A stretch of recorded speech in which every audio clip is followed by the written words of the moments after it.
কিরে, তুইও ফোন ঘাটছিস? তুইও বই পড়ছিস না? কি কি বলছিস? হ্যাঁ বল। ঠিক এইভাবেই বাড়ির বাচ্চারা মোবাইলের প্রতি আসক্ত হয়ে পড়ছে। তুই কিছু একটা কর। আপনার বাড়ির ছোটরাও কি মোবাইলের প্রতি আসক্ত হয়ে পড়ছে? ভাবছেন কি করা যায়?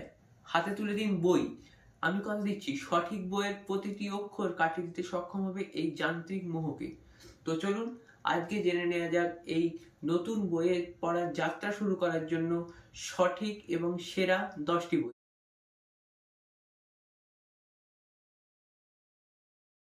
বর্তমানে যারা বাংলায় শিশু কিশোর সাহিত্য লিখছেন তাদের মধ্যে অন্যতম জনপ্রিয় এবং শ্রেষ্ঠ লেখক হচ্ছেন সৈকত মুখোপাধ্যায়। বাংলা সাহিত্যের প্রায় সমস্ত ধারাতেই তার অবাধ বিচরণ রয়েছে। তো আজকে আমার তালিকার প্রথম বইটি হচ্ছে তার লেখা তিনু তান্ত্রিকের পুঁথি। এই বইটির মধ্যে মোট 3টি গল্প রয়েছে। 3টি গল্পই যথেষ্ট বড়, গড়ে প্রায় 30 পাতা করে। 3টি গল্প হচ্ছে যথাক্রমে তিনুতান্ত্রিকের পুঁথি, আবুহাটির অবাক মেলা, পিসমশাইয়ের পুনর্জন্ম। এই 3টি গল্পের মধ্যে পিসমশাইয়ের পুনর্জন্ম গল্পটি আমার সব থেকে ভালো লেগেছে। বাকি দুটো গল্পও সুন্দর বেশ। মূলত আবুহাটির অবাক মেলা গল্পটির কাহিনীটাও খুব সুন্দর লাগলো আমার। তাই বলছি, এই বইটা একবার বাড়ির ছোটদেরকে অবশ্যই উপহার দিয়ে দেখতে পারেন। এই বইটি প্রকাশিত হয়েছে উদয়ারণ প্রকাশনী থেকে এবং এই বইটির মুদ্রিত মূল্য রয়েছে 200 টাকা এবং এর মধ্যে তার প্রচ্ছদ করেছেন। এই সুন্দর প্রচ্ছদটি দেখে আপনারা হয়তো অনেকেই বুঝতে পারছেন এই প্রচ্ছদটি কার করা। তিনিও হচ্ছেন প্রচ্ছদের একজন দেবতাও বলা যেতে পারে। তিনি হচ্ছেন দেবাশিস দেব। দেবাশিস দেব এই প্রচ্ছদ করেছেন এবং ভিতরকার যে অলঙ্করণগুলো আপনারা দেখলেন সেই অলঙ্করণগুলো করেছেন দেবাশিস দেব। তো এই ছিল হচ্ছে আমার আজকের তালিকার প্রথম বই। তো চলুন দেখে নেওয়া যাক দ্বিতীয় বইটি কি। বর্তমানে বাংলা কিশোর সাহিত্যে অবাধ বিচরণকারী আরেকটি প্রতিভা হচ্ছে প্রচেত গুপ্ত।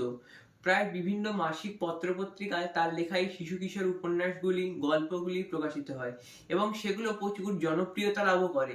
তাই আজকে আমার লিস্টে দ্বিতীয় বইটি হচ্ছে তার লেখা দোষী ধরা পড়বেই। এই বইটি, এটি একটি বেশ 18টি ছোট গল্পের সংকলন। এই বইটির প্রতিটি গল্পে ফুটে উঠেছে আমাদের দৈনন্দিন জীবন এবং প্রাত্যহিক যে ভাবনাগুলো আমাদের মাথায় আসে সেইগুলো ফুটে উঠেছে এই গল্পের প্রত্যেকটি জায়গায়। এই সংকলনের প্রত্যেকটি জায়গায়, প্রত্যেকটি লাইনে, বিশেষ করে স্কুল জীবনে যারা আছেন এখন বা বোর্ডিং লাইফ কাটিয়ে এসেছেন বা যারা এখন স্কুলে পড়েন, মূলত কিশোররা, সেই প্রত্যেকটি গল্পের সঙ্গে কিন্তু নিজেদের জীবনকে, নিজেদের ভাবনাকে, নিজেদের স্কুলে ঘটে চলা প্রত্যেক দিনের জিনিসগুলোকে খুব সুন্দরভাবে মেলাতে পারবে। কারণ এখানে মূলত লেখাই হচ্ছে কিশোরদের জন্য। মূলত এখানে স্কুল জীবনকে টার্গেট করে এখানে বেশ অনেকগুলো গল্প আছে এবং তার সঙ্গে রাখা হয়েছে প্রচেত গুপ্তের সৃষ্টি আরেকটি বিখ্যাত চরিত্র রাজামশাই। তার প্রায় অনেকগুলো গল্প আছে। এছাড়াও বড় মামার আফ্রিকা ভ্রমণ বলে একটি গল্প আছে, সেই গল্পটিও খুব সুন্দর। প্রত্যেকটি গল্পই খুব সুন্দর। এই সংকলনটি অবশ্যই আপনাদের একবার হলেও পড়া উচিত। এই বইটার মুদ্রিত মূল্য রাখা হয়েছে 275 টাকা। এই বইটা প্রকাশিত হয়েছে পত্রভারতী পাবলিকেশন থেকে এবং এই বইটার পাতা সংখ্যা আছে হচ্ছে 175টি এবং এই বইটির যে প্রচ্ছদ এবং ভিতরকার অলঙ্করণ যেগুলো আপনারা দেখলেন সেগুলো সবকটি করেছেন হচ্ছে নচিকেতা মাহাতো। তো এই ছিল আমার লিস্টের দ্বিতীয় বই, প্রচেত গুপ্তের লেখা দোষী ধরা পড়বেই। তো চলুন দেখে নেওয়া যাক এই লিস্টের 3 নাম্বার বই কি। বেশ অনেকক্ষণ ধরেই তো হাসি মজা হলো, এইবার তো একটু থ্রিলেরও প্রয়োজন। আর আমরা জানি নীল মানেই থ্রিল, তাই আমার লিস্টে 3 নম্বরে জায়গা করে নিয়েছে সৈকত মুখোপাধ্যায়ের লেখা রহস্যভেদী নীল। এই বইটি, এখানে রহস্যভেদী বলতে কোনো গোয়েন্দার কথা বলা হচ্ছে না, বলা হয়েছে এক ওয়াইল্ড লাইফ ফটোগ্রাফার নীল চ্যাটার্জির কথা। বয়স প্রায় 30-এর কাছাকাছি। তার সর্বক্ষণের সঙ্গী হচ্ছে টেলিলেন্স লাগানো একটি ক্যামেরা। প্রত্যেকটা কাহিনীতে ফুটে উঠেছে অভিনবত্ব। সেখানে অভিনবত্বটা হচ্ছে প্রাকৃতিক এবং বৈজ্ঞানিক। এই সংকলনের প্রতিটি কাহিনীতে ফুটে উঠেছে প্রকৃতি, পরিবেশ এবং প্রাণী জগতের বিস্তৃত বর্ণনা এবং খুব সুন্দর সুন্দর বর্ণনা দেওয়া আছে এই গল্পগুলোতে।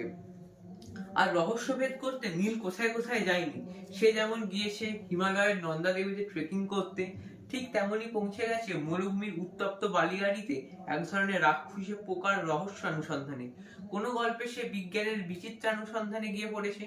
মূলত এই বইটিতে স্থান পেয়েছে 7টি কাহিনী, যার প্রত্যেকটির কেন্দ্রবিন্দু হচ্ছে নীল এবং পরিবেশ প্রকৃতি।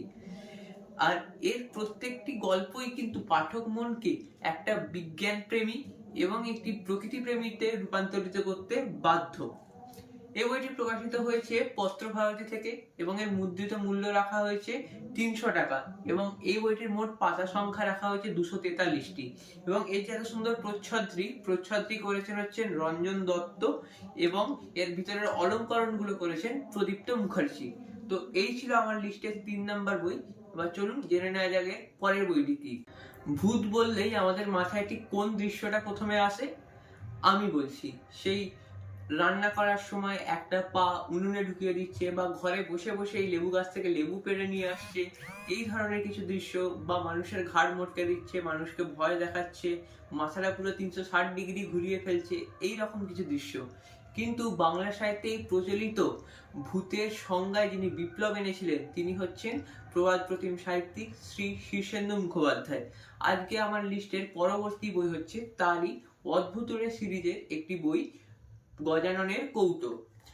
আমার কাছে এই বইটি আছে, কিন্তু আপনারা চাইলেই এই অদ্ভুতুড়ে সিরিজের যে কোনো বই, সেটা হতে পারে এই অদ্ভুতুড়ে সিরিজের প্রথম বই মনোজদের অদ্ভুত বাড়ি, সেইটা হাতে তুলে নিতে পারেন, বা হাতে তুলে নিতে পারেন গোসাই বাগানের ভূত বা 16 নম্বর ফটিক ঘোষ, এরকম অজস্র বই আছে। সেই বইগুলো আপনারা দেখতে পারেন এবং সেই বইগুলো আপনারা হাতে তুলে নিতে পারেন।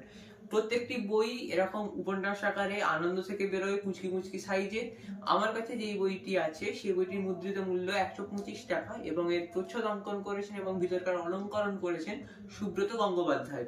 এবং প্রায় প্রত্যেকটি বইয়েরই এরকম ছোট ছোট বইগুলোর দাম ওই 100 থেকে 150 টাকার মধ্যেই থাকে, অর্থাৎ সাধ্যের মধ্যেই থাকে দামগুলো। যদি আপনারা সবকটা কাহিনীকে একসঙ্গে পেতে চান, সেগুলো সমগ্র আকারে বেরিয়েছে, সেগুলো আপনারা একটু খোঁজ নিয়ে দেখতে পারেন বা কমেন্ট বক্সে কমেন্ট করতে পারেন, আমি সেগুলো জানিয়ে দেবো। তো চলুন দেখে নেওয়া যাক আমাদের লিস্টের পরের বই কি আছে।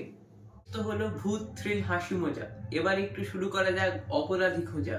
তো আমার লিস্টের পরবর্তী বই অর্থাৎ 5 নাম্বার বইটি হিসাবে জায়গা করে নিয়েছে সাহিত্য একাডেমি পুরস্কার প্রাপ্ত লেখিকা দীপান্বিতা রায়ের লেখা গবেষণাগারে গুপ্তচর এই বইটি। লেখিকা দীপান্বিতা রায়ের সৃষ্ট একটি চরিত্র হচ্ছে দিগন্ত দেব ওরফে দিনু টিকটিকি, যিনি পেশাগতভাবে একজন বাংলার অধ্যাপক, কিন্তু তার বন্ধু প্রণয় পুলিশের চাকরি পাওয়ার পর বন্ধু ভাগ্যে বিভিন্ন ঘটনায় জড়িয়ে পড়েছে দিগন্ত। সে যদিও কোনো গোয়েন্দার মতো বক্সিং, ক্যারাটে, রিভলভার চালানোয় দক্ষ নয়, কিন্তু সে বুদ্ধি খাটিয়ে অপরাধীদের পরাস্ত করতে সিদ্ধহস্ত। এই দিগন্ত দেবের মোট 3টি রহস্যভেদ এখানে স্থান পেয়েছে এই বইটির 2 মলাটের মধ্যে, যার মধ্যে 2টি গল্প আপনারা সানডে সাসপেন্সে বেতার রূপে পরিবেশিত হয়েছে, সেখান থেকে শুনে নিতে পারেন। এবং এক কথায় বইটি শিশু এবং কিশোরদের জন্য অবশ্য পাঠ্য। বইটি প্রকাশিত হয়েছে পত্রভারতী থেকে এবং বইটির মুদ্রিত মূল্য রাখা হয়েছে 249 টাকা এবং এই বইটির প্রচ্ছদ করেছেন হচ্ছেন কৃষ্ণেন্দু মন্ডল এবং অলঙ্করণ করেছে প্রদীপ্ত মুখার্জি। তো চলুন জেনে নেওয়া যাক আমাদের লিস্টে 6 নাম্বার বই কি আছে। বাংলা কিশোর সাহিত্য নিয়ে কথা হচ্ছে আর সেখানে দাদা সিরিজের কথা উঠবে না, সেটা কি কখনো হয়? তাই আমার তালিকার পরবর্তী 3টি বই দাদাদের মহিমাময়। তো আমার কাছে প্রথমেই চলে এসেছে প্রেমেন্দ্র মিত্রের লেখা ঘনশ্যাম দাস ওরফে ঘনাদা সমগ্র 1 এই বইটির সম্পর্কে কোনো বিস্তারিত আলোচনায় যাচ্ছি না, কারণ ঘনাদার পরিচয় বাংলা সাহিত্যে দেওয়া লাগবে না। কিন্তু একটা কথা বলতে পারি, এই বইটা বাংলা সাহিত্যে ব্রাত্য থেকে গেছে। এই বইটা নিয়ে যতটা চর্চা হওয়া উচিত ছিল ঠিক ততটা হয়নি। সেটা হতে পারে কোথাও গিয়ে এই একই ঘরানার অন্য এক দাদার তুমুল জনপ্রিয়তার জন্য, বা অন্যান্য কোনো কারণও থাকতে পারে, সেই বিস্তারে আমরা এখন যাব না। কিন্তু আমরা ঘনশ্যাম দাসকে কখনোই ভুলতে পারি না। তার বৈঠকি হাড্ডার ছলে পরিবেশিত হয় পার্থিব ভূগোলের বিভিন্ন বিষয় এবং সেখান থেকে জানা যায় ঐতিহাসিক ঘটনার কথা, যেগুলোর প্রত্যেকটির ঐতিহাসিক সত্যতা রয়েছে বলেই আমার বিশ্বাস। কারণ কতগুলো তথ্য আমি গুগলে গিয়ে বা বিভিন্ন অন্তর্জালে গিয়ে আমি দেখেছি যে সেগুলো তথ্য ঠিক, এবং এই বইটিকে একটি অন্য মাত্রা ছুঁয়েছে এই সমস্ত সঠিক তথ্য এবং এই বৈঠকি আড্ডার ছলে সেগুলো কিশোরদের মধ্যে বা পাঠকদের মধ্যে পরিবেশিত করা। তাই এই বইটি একটা অন্য আকাশে বিস্তার লাভ করেছে। বইটা প্রকাশিত হয়েছে আনন্দ প্রকাশনী থেকে এবং মুদ্রিত মূল্য রয়েছে 650 টাকা এবং পৃষ্ঠা সংখ্যা রয়েছে 456টি এবং এর প্রচ্ছদ করেছে যে সমীর সরকার এবং অলঙ্করণ করেছে ওঙ্কারনাথ ভট্টাচার্য। তো এই ছিল আমার লিস্টের 6 নম্বর বই এবং দাদা সিরিজের প্রথম বই। তো চলুন দেখে নেওয়া যাক দাদা সিরিজের দ্বিতীয় বই কি এবং লিস্টের 7 নম্বর বই কি। আমার লিস্টের পরবর্তী দাদা কে সেটা একটু আন্দাজ করুন দেখি, কতগুলো টিপস দিচ্ছি। সে অ্যান্টিক হান্টার। হুগলির উত্তরপাড়ায় তাদের নিজস্ব বাড়ি আছে এবং বাড়িটির নাম হচ্ছে হেমকুঞ্জ এবং তার মহারাজা কালেকশন বলে একটি অ্যান্টিকের দোকান আছে। ধরতে পেরেছেন? হ্যাঁ, আমি বোধিসত্ত্ব মজুমদার ওরফে বুধদার কথা বলছি। আমার কাছে এসেছে বুধদা রুবিক সিরিজের প্রথম বই অর্কিড রহস্য। এই বইটি সৈকত মুখোপাধ্যায়ের লেখা। এই অর্কিড রহস্য বইটির মাধ্যমে বুধদা এবং তার কিশোর সঙ্গী রুবিকের পথ চলা শুরু হয়েছিল। এই বইটা 2 মলাটের মধ্যে সংকলিত হয়েছে বুধদা রুবিক সিরিজের সৃষ্টির উষাকালের 3টি কাহিনী: অর্কিড রহস্য, মাদল পাহাড়ের বামন সন্ন্যাসী এবং হিমাচলের হেঁয়ালি। প্রতিটা গল্পেই ফুটে উঠেছে প্রকৃতি, রহস্য এবং অ্যাডভেঞ্চার। আমি আপনাদের বলতে পারি এই সিরিজের এই বইটি প্রথম বই। এরপরেও এখনো অবধি 2টি বই প্রকাশিত হয়েছে, যথাক্রমে খুনি ম্যাজিক এবং বুধদার 3 রহস্য। এছাড়াও কিশোর ভারতীর কোনো বিশেষ সংখ্যায় বা পূজা বার্ষিকীতে বুধদা সিরিজের একটি করে গল্প বেরোয়, যেগুলো আপনারা পড়ে দেখতে পারেন। আশা করি খুব ভালো লাগবে। কিন্তু আপনারা বুধদা সিরিজের যে কোনো বই দিয়ে পড়া শুরু করতে পারেন, কারণ লেখক এখানে প্রত্যেকটি গল্পের শুরুতেই কিন্তু চরিত্রগুলোর সম্পর্কে পরিচয় জ্ঞাপন করে আমাদেরকে আরো সমৃদ্ধ করে তুলেছে। তো এই বইটি প্রকাশিত হয়েছে পত্রভারতী থেকে এবং মুদ্রিত মূল্য রাখা হয়েছে 222 টাকা এবং এর পাতা সংখ্যা আছে 152টি এবং এর প্রচ্ছদ এবং ভিতরকার অলঙ্করণ করেছে হচ্ছে সুমন্ত গুহ মহাশয়। তো চলুন দেখে নেওয়া যাক আমাদের দাদা সিরিজের শেষ বই এবং আমাদের লিস্টের 8 নম্বর বই কি। আমাদের দাদার গ্রুপের পরবর্তী এবং শেষ সংযোজন হচ্ছেন তিনি চাটুর্যেদের রোয়াকে বসে গন্ডায় গন্ডায় হাতি গন্ডার সাবার করে দেন তার 3 সঙ্গী সাথীর সঙ্গে। ধরতে পেরেছেন? হ্যাঁ, আমাদের লিস্টের 8 নাম্বার বই হচ্ছে নারায়ণ গঙ্গোপাধ্যায়ের লেখা টেনিদার সমগ্র, যার ভালো নাম ভজহরি মুকুজ্জে। তার বাকি 3 সঙ্গী যথাক্রমে ক্যাবলা, প্যালা এবং বাংলাদেশি হাবুল। তো এই বইয়ে 2 মলাটের মধ্যে টেনিদা, ক্যাবলা, প্যালা এবং হাবুলের সমস্ত মিলিত অভিযান এবং খুব মজার মজার অভিযান, বিভিন্ন জায়গায় ঘুরতে গেছে, বিভিন্ন ক্রিকেট ম্যাচ, ফুটবল ম্যাচে, বিভিন্ন সাধু বাবাদের সাথে গল্প, সেগুলো সমস্ত কিছু এখানে সংকলিত করা হয়েছে। এবং এই বইটির একটা অন্যতম সংযোজন হচ্ছে এই বইটির শেষে ফেলুদাকে নিয়ে একটি বিশেষ সংযোজন করা হয়েছে। সেই সংযোজনটির নাম পটলডাঙ্গা সেই টেনিদার বয়স এখন 75। এটা পড়ে দেখতে পারেন, এটা খুব সুন্দর। মানে টেনিদা কি সত্যিই ছিলেন সেই জিনিস নিয়ে এখানে একটি উল্লেখ করা হয়েছে। তো এইটা বইটিকে আরো একটি সুন্দর জায়গায় পৌঁছে দিয়েছে। এই বইটি প্রকাশিত হয়েছে আনন্দ প্রকাশনী থেকে এবং এই বইটির মুদ্রিত মূল্য রাখা হয়েছে 300 টাকা। কিন্তু বর্তমানে বইটির দাম বেড়েছে। আমি যতদূর জানি বইটার দাম মনে হচ্ছে এখন 350 টাকা কি 375 টাকা হয়ে গেছে।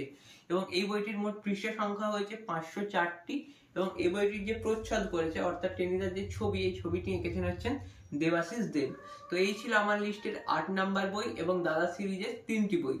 দাদা সিরিজ বাংলায় বিখ্যাত এবং এগুলো ছাড়াও আরো অনেক বই আছে, যেমন যার মধ্যে ফেলুদা খুবই অন্যতম। তিনি সব থেকে প্রাচীন এবং সব থেকে বিখ্যাত দাদা। তো তাকে নিয়ে অন্য কোনো দিন বসা যাবে। আজকে এই 3 দাদাকে আমি এই লিস্টে স্থান দিতে পেরেছি। এরপরে 9 নম্বর বইটি কি, তো চলুন দেখে নেওয়া যাক। আমার তালিকার 9 নম্বর বইটি হচ্ছে শীর্ষেন্দু মুখোপাধ্যায়ের লেখা কিশোর ভৌতিক সম্ভার। এই বইটির মধ্যে মোট 44টি কিশোরদের জন্য লেখা ভৌতিক কাহিনী সংকলন করা হয়েছে এবং এই বইটির প্রত্যেকটি ভূত কিন্তু ভয় দেখানোর ভূত নয়। আমি ওই যে বললাম, ওই সেই মানুষের ঘাড় মটকে দেয়া ভূত নয় বা গলা কেটে দেয়া ভূত নয়, মামদ ভূত নয়। এইখানে প্রত্যেকটা ভূত সে প্রত্যক্ষ হোক পরোক্ষ হোক যেভাবেই আসুক, সে কিন্তু হাসি মজা করে এবং প্রত্যেকটি গল্পেই কিন্তু যে সুকুমার রায়ের যে সুকুমারী ননসেন্স, এই জিনিসটার কিন্তু উল্লেখ পাওয়া যাবে। প্রত্যেকটি গল্পেই কিন্তু ভূত কিন্তু হাসি মজা করছে, ভূত কখনোই মানুষকে ভয় দেখাচ্ছে না, মানুষের উপকারে লাগছে। তো সেই রকমই 44টি কিশোর উপযোগী কাহিনী নিয়ে এই বইটি সংকলিত করা হয়েছে দ্বীপ প্রকাশন দ্বারা। বইটির পৃষ্ঠা সংখ্যা রাখা হয়েছে 280টি এবং এর মুদ্রিত মূল্য রাখা হয়েছে 350 টাকা। এবং এই বইটিরও প্রচ্ছদ করেছেন হচ্ছেন দেবাশিস দেব। তো এই ছিল আমার লিস্টের 9 নম্বর বই। তো চলুন 10 নম্বর বইটি সম্পর্কে জেনে নেওয়া যাক। তালিকার শেষ বইটি রাখা হয়েছে অভীক সরকারের লেখা মিত্তির বাড়ির গুপ্তধন এই বইটি। অভীক সরকার মূলত তন্ত্র বা ঐতিহাসিক বিষয় নিয়ে লেখাতে সিদ্ধহস্ত হলেও তার এই কিশোর সাহিত্যে তার এই যে সংযোজনটি কিন্তু ফেলে দেওয়ার মতো নয়। এই কাহিনীটিকেও যথেষ্ট উপভোগ্য কিশোরদের জন্য। এই বইটির কাহিনীটি আমি একটু ছোট করে বলার চেষ্টা করছি। 1890 সাল নাগাদ বাংলাদেশের ঘুঘুডাঙ্গার জমিদার বাড়ির শিব মন্দির থেকে শিবলিঙ্গের মাথায় সোনার ত্রিপুণ্ডক চুরি হয়ে যায়। ঠিক সেই কাহিনীটার উপর ভিত্তি করেই এই উপন্যাসটি খুব বেশি ছোট করে বলাও যাবে না। এই জিনিসটার উপর ভিত্তি করে বর্তমান সময়ে একটি টাইম লাইন চলছে এবং এই 1890 সালের একটি টাইম লাইন চলছে। ওই দুটো টাইম লাইন মিলিয়ে এই উপন্যাসটি রচিত হয়েছে।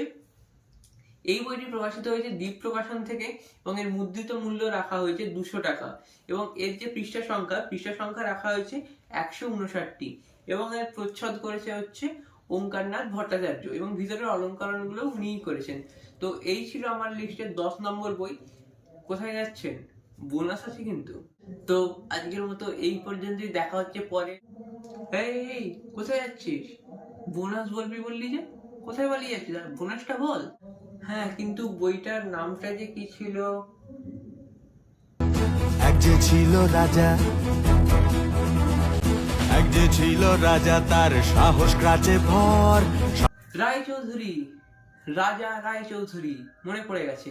তো আমার লিস্টের বোনাস বই অর্থাৎ 11 নম্বর বইটি হচ্ছে সুনীল গঙ্গোপাধ্যায়ের রচিত কাকাবাবু সিরিজের প্রথম বই কাকাবাবু সমগ্র 1। বাংলা সাহিত্যে কাকাবাবুর পরিচয় দেওয়ার কোনো প্রয়োজন আছে বলে আমি মনে করি না, তবুও বলে রাখছি তিনি একজন ভারতীয় পুরাতাত্ত্বিক বিভাগের প্রাক্তন অফিসার। আফগানিস্তানে গাড়ি দুর্ঘটনায় তার একটি পা বিকল হয়ে গেলেও তাকে কিন্তু স্তব্ধ করতে পারেননি। তিনি তার ভাইপো সন্তু অর্থাৎ সুনন্দ রায়চৌধুরীকে নিয়ে বেরিয়ে পড়েন বিভিন্ন অভিযানে। সেই অভিযান থেকে মোট 6টি গল্প, মানে 6টি উপন্যাস, গল্প বলা ভুল হবে, 6টি পূর্ণাঙ্গ উপন্যাস এখানে স্থান পেয়েছে। তাদের মধ্যে আছে ভয়ঙ্কর সুন্দর, যার মাধ্যমে কাকাবাবু এবং সন্তুর আত্মপ্রকাশ। তারপর রয়েছে সবুজ দ্বীপের রাজা, পাহাড় চূড়ায় আতঙ্ক, খালি জাহাজের রহস্য এবং মিশর রহস্য, এবং শেষে রয়েছে কলকাতার জঙ্গলে। বইটি প্রকাশিত হয়েছে যথারীতি আনন্দ পাবলিকেশন থেকে এবং এর মুদ্রিত মূল্য রাখা হয়েছে 550 টাকা এবং এর পৃষ্ঠা সংখ্যা রয়েছে 525টি এবং বইটির এই যে প্রচ্ছদ এবং ভিতরে যে ছোট ছোট অলঙ্করণগুলো দেখলেন সেগুলো সবগুলোই করেছে হচ্ছে সুব্রত গঙ্গোপাধ্যায়। তো এই ছিল আজকের সাজেশন ভিডিও। আজকে আমি মূলত কিশোরদের জন্য মোট 11টা বই সাজেস্ট করলাম, যেগুলো কিশোরদের বই পড়ার যাত্রা শুরু করার জন্য খুব উপযোগী হবে। আমাদের দেখুন, কিশোররা চাইবে একটু এন্টারটেনমেন্ট খুঁজতে, যেটা তারা মোবাইলের মাধ্যমে খুব সহজেই পেয়ে যাচ্ছে, কিন্তু তাদেরকে বইয়ের প্রতি ভালোবাসা জাগানোটা আমাদের কর্তব্য। আর তাদের এই বইয়ের প্রতি ভালোবাসা তখনই জাগবে যখন তারা নিজেদের যুগোপযোগী বিভিন্ন লেখা পড়বে, আর যেটা পড়ে তারা নিজেদের জীবনের সঙ্গে রিলেট করতে পারবে। কারণ তাদের ওই বয়সে তাদের কল্পনার ভান্ডার অবশ্যই বিস্তৃত থাকে, কিন্তু যত ছোট সহজে সম্ভব তার কল্পনার বীজটাকে ব্যাপন করতে হবে। তার জন্য আমি সেরা 11টি বইয়ের নাম বলেছি। যদি আপনারা এই ভিডিওটায় খুব ভালোবাসা দেখান তাহলে এর পরবর্তী পার্টও আসবে। আর আরেকটা কথা জানিয়ে রাখি, এর পরের ভিডিও আসছে রোহান রায়ের মজনতালী সরকার। বইটি আমার পড়া চলছে, প্রায় অনেকটি পড়া হয়ে গেছে। তো রিভিউ আসবে কয়েকদিনের মধ্যেই। তো চ্যানেলটি সাবস্ক্রাইব করে পাশে থাকবেন। তো আপনাদের এক একটি সাবস্ক্রাইব আমাকে প্রেরণা যোগায়। তো আজকের মতো এই পর্যন্ত, দেখা হচ্ছে পরের কোনো ভিডিওতে। ততদিন ভালো থাকবেন, সুস্থ থাকবেন এবং বাংলা বই পড়বেন। ধন্যবাদ।